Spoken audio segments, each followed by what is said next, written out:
बहू, तुम्हें अपने मायके वालों से झूठ नहीं बोलना चाहिए। अरे बहू, तुम कब आ गई बताया भी नहीं। तुम आज आने वाली हो। कौन छोड़ गया तुम्हें? रोहित तो ऑफिस में कुछ ज़रूरी काम था, वह तो शहर से बाहर गया है। कहीं मुझे झूठ बोलकर तुम्हें लेने तो नहीं चला गया। वैसे भी जब से छोटी बहू आई है, तुम्हारे और लल्ला के ढंग दोनों ही बदल गए हैं। मायके से वापस लौट कर आई कामनी सुनीता जी के पैर छूने की झुकी ही थी, तभी सुनीता ने तंज कसते हुए कहा, माँ, बड़े भैया छोड़ गए हैं। उन्होंने नई गाड़ी ले ली है, बस उसी के पूजन के लिए देवी मंदिर जा रहे थे तो रास्ते में मुझे छोड़ते हुए निकल गए। बताओ, यह भी कोई बात हुई?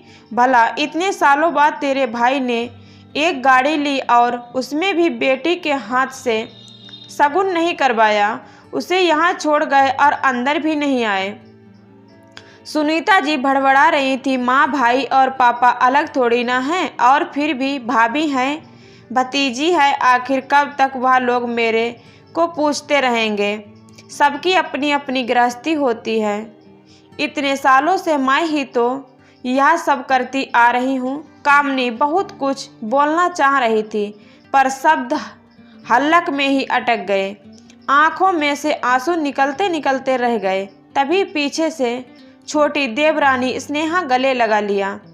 भाभी, आप तो 4 दिन का बोल कर गई थी और 10 दिन हो गए। पता नहीं कितनी परेशानी हुई थी। और ऊपर से सुनीता जी की तरफ इशारा करते हुए, आप तो जानती ही हैं। चलिए अब सब छोड़िए, मैं आपके लिए पानी लेकर आती हूँ।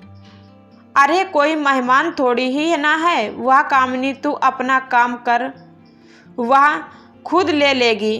कोई पहली बार मायके से थोड़ी ना आई है वापस, सुनीता जी ने गुस्से से कहा और अपनी माला घुमाने में व्यस्त हो गई। वहीं कामनी ने अपना बैग उठाया और चेहरे पर एक फीकी मुस्कान से स्नेहा की तरफ देखा और अपने कमरे में गई।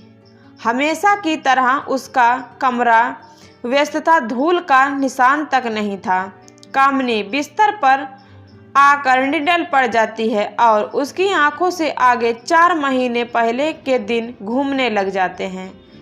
2 साल पहले की तो बात है जब कामनी ने इस घर की बड़ी बहू के रूप में गृह प्रवेश किया था। सुनीता जी तो उसकी बलाएं लेते लेते थक रही थी। दहेज के सामान में आए उपहार, नगद, जेवर आदि की तारीफ न केवल मेहमानों के बीच थी, अपितु पूरे समाज में भी कामनी की और अतुल की शादी के चर्चे थे। कामनी भी अपने भाग्य को लेकर खूब इतराती थी। बड़ी बहू का दर्जा, ससुराल में बेटी जैसा प्यार, असीम स्नेह रखने वाला पति, छोटे भाई शरीकी देवर, एक लड़की की इससे ज़्यादा भला और क्या चाह हो सकती है। पर जब से उसकी देवरानी स्नेहा आई है, अब पहले जैसा कुछ भी नहीं रहा। सुनीता जी, वह तो जैसे बिल्कुल बदल गई थी। जहाँ पहले उन्हें हर काम का निर्णय कामनी नज़र आती थी, अब वही उसे खाने से दौड़ती है। इसके पीछे की क्या वजह होगी? आगे कामनी ने कौन सा झूठ अपने मायके में बोला होगा, हम अगले भाग में लेकर आएंगे। अगर भाग 2 आप लोगों को सुनना है तो मेरा चैनल सब्सक्राइब जरूर करें। धन्यवाद दोस्तों।